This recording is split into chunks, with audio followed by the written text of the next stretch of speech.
Today we're unboxing two iPhone XR models that I purchased on eBay as open box. And for both of these I paid around $180 total. I did check the serial numbers of these with Apple prior to purchase, and it turns out that they have never been activated. And I was also able to find out that these were earlier iPhone XR models that should definitely be running iOS 12. So let's go ahead and get them opened up.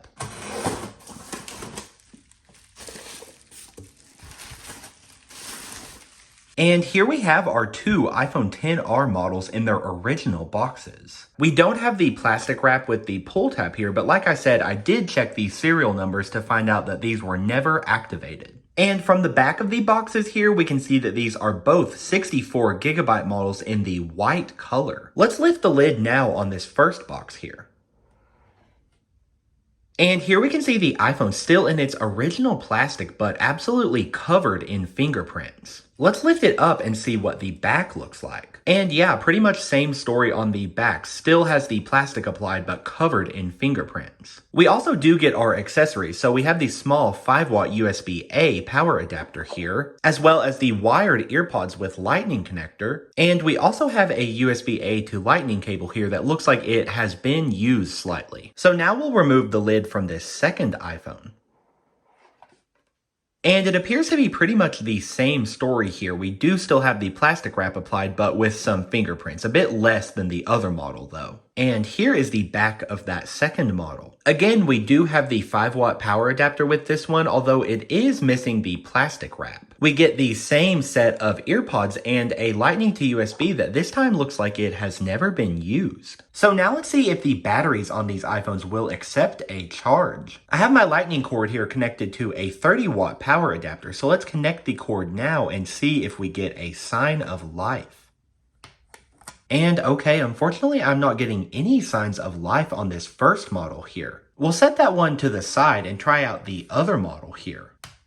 And okay, I'm getting no signs of life from this one either. I tried about everything to get these iPhones powered up, but I had no luck. Neither one would show any signs of life connected to any type of lightning connector. But when connecting them to a wireless charger, I did get an Apple logo on both. So I know they at least have some signs of life. So since the batteries on these are clearly not functional, I went ahead and bought some new ones. These are used batteries that are supposed to have greater than 90% capacity. I found these for a pretty good deal on eBay. They were only around $12 each. So I'm ready to start the battery replacement process on these. But first, I do need to get the plastic film removed as it will get in my way during the process.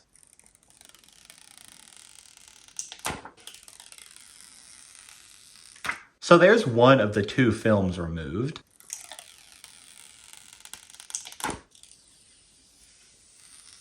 And there is the second. Both of these are looking absolutely flawless. So I'll get the batteries replaced now and resume the video when they're done. Alright, well I have good news. The battery replacements were a success. So let's go through the setup process now. And perfect, it looks like we got through activation here on the first model. And there we go, we are met with the iOS 12 home screen. Let's go into settings so we can find out which version. And awesome, this one is running 12.1, so a very early version of iOS 12. Now let's go through the activation process on the second model. I did connect this one to my Mac for a second, which I think is why we see the clock in the top left. And cool, the second model has activated without any issue as well. And there we go, the second model is definitely running iOS 12 as well. So we'll go into settings on this one to see what version it's running. And it's running the exact same version with 12.1. Okay, well I have now spent some time with these two iPhone XRs. I got my iTunes library synced to these, and I also downloaded some applications from the App Store. The first thing I want to talk about for these would be the wallpapers. So the XR models had some pretty distinctive wallpapers. This image here was the default for the white model, but there was also a different variant here, as you can see, that was featured on the box for the device. So let's go into settings and see the rest of those. And here you can see those two types of wallpapers. There were 6 colors each for every color that the device shipped in. So there was black, blue, coral, white, yellow, and the product red. And now we'll take a look at that second type of wallpaper that was featured on the box. The black, blue, coral, white, yellow, and product red.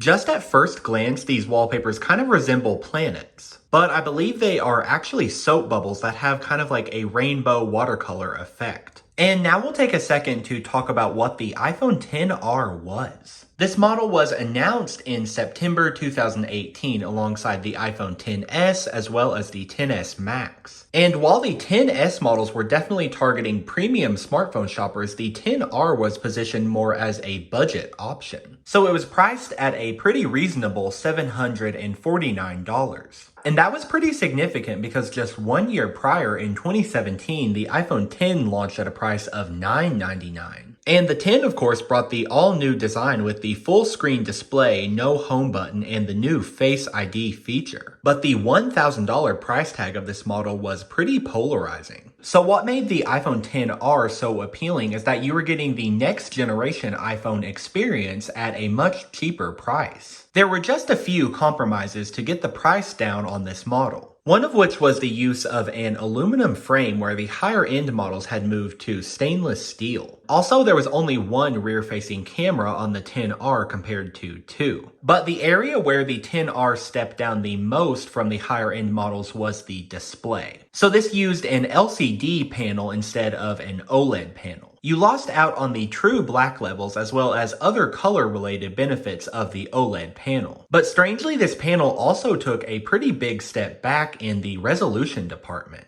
So this measured 6.1 inches diagonally with a resolution of 1792 by 828. And that means it could not natively display a 1080p resolution. And the pixel density here was only 326 compared to the higher end models that were offering 458. This LCD display that Apple marketed as a liquid retina also removed the 3D touch feature. And that was the pressure sensitive layer in the display that we had seen since the iPhone 6s. The display on the XR also had pretty large bezels compared to the X and XS models. So when all of that came together, it just meant that the XR had a slightly less premium display experience than the other models with this new design. But it was one of those things that was highly focused on in the tech review industry, but was likely not noticed by most casual consumers. And it was really cool how the XR was offered in so many fun colors. It really felt like a throwback to the iPhone 5C in that way. And a couple more points about the design here on the XR. You'll see that the lightning connector is actually not vertically centered. So it's definitely skewed quite a bit more toward the bottom. And I believe that had to do with the thickness of the LCD display's construction that kind of pushed the component down. And also this was a relatively thick device. It felt pretty beefy to hold in your hand. The X and XS were 7.7 millimeters thick while the XR here was 8.3. So not a huge difference, but for some reason this model has always felt really substantial in the hand, at least to me. This model was powered by the A12 Bionic chip, which was also used in the iPhone XS models. For the XR here though, it was only paired to 3 gigabytes of RAM instead of 4. And this model had really good battery life. It was quoted to have around 1.5 more hours of usage than the iPhone 8 Plus battery. And although 2018 was definitely not the first year that Apple launched more than one new iPhone at once, it was definitely the year where the lineup started to feel most similar to what we have today, with the more budget-oriented option being here with the XR, and the up-level models being available with the XS or XS Max. It was relatively similar to what they did in 2017 with the 8, 8 Plus, and the 10, but the design between those models was so different, so it felt like more of a divide. Apple would further refine the basic iPhone XR and XS design with the iPhone 11 and 11 Pro in 2019, which that lineup strategy especially is pretty much identical to what we have today. Getting back to the XR here though, the name was pretty unique, as Apple has never made another R model iPhone. So this was definitely a year where the iPhone names themselves were pretty confusing. Of course, the iPhone X name had launched just 1 year back in 2017,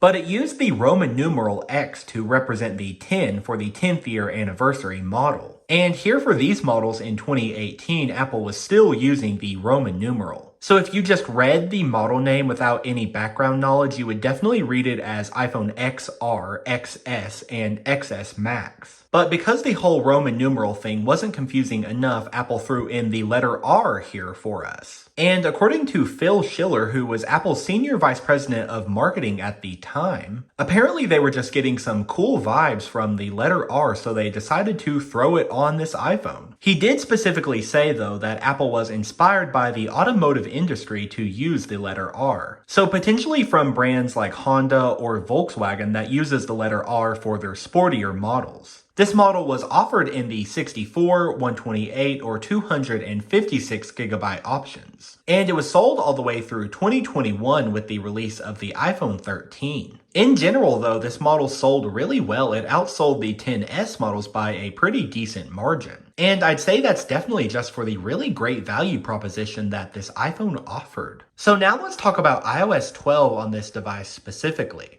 This version was really focused on speed and performance refinements, as the previous version, iOS 11, was pretty notorious for being a buggy and unstable release. There was still a number of new features though. You now had a screen time feature available in settings. This replaced the old restrictions feature, and it allowed you to get a really detailed look at how much time you were spending on your iPhone daily. And there were now more features using the Face ID technology. So you could now have a Memoji that was basically an avatar of yourself. You could use those as well as Animojis in FaceTime. Also, the Shortcuts app was available in this version, although it was not installed by default. I've actually never used this application, but I know some people that really enjoy it. So leave me a comment below if you're a fan of Shortcuts. It all started here on iOS 12. The multitasking interface for devices that did not have a home button was really improved in iOS 12. You could easily just now swipe your apps upward to close them. And I know you're probably thinking like, yeah, what else would you do? But on the iPhone X with iOS 11, you actually had to hold down on the applications before you would swipe them up to close them. So it was just a really unnecessary extra step. And just to prove that, if you try and swipe up an app on the iPhone X with iOS 11, it just takes you back to the home screen. The Measure app was also new for iOS 12, so that was really cool. And the iBooks application was now just simply called Books. This iPhone XR is still currently supported under the iOS 18 update. But it was just announced at WWDC 2025 that it will not be receiving the iOS 26 update in September. So that's definitely a bummer that it's reached the end of its support with iOS 18. But if you have one of these on that version, you don't have to worry just yet, because Apple supports their iOS versions for several years after their release with security updates. So that pretty much concludes my look at these two open box iPhone XRs running their original version iOS 12. I had a lot of fun with these, even though I did have to do a battery replacement. It was definitely worth it to get these up and running on their original version. So leave me a comment below with your thoughts on these iPhones. I know there's probably a really good amount of people out there that still own these as their daily iPhones. Thank you so much for watching, and I'll see you guys in the next one.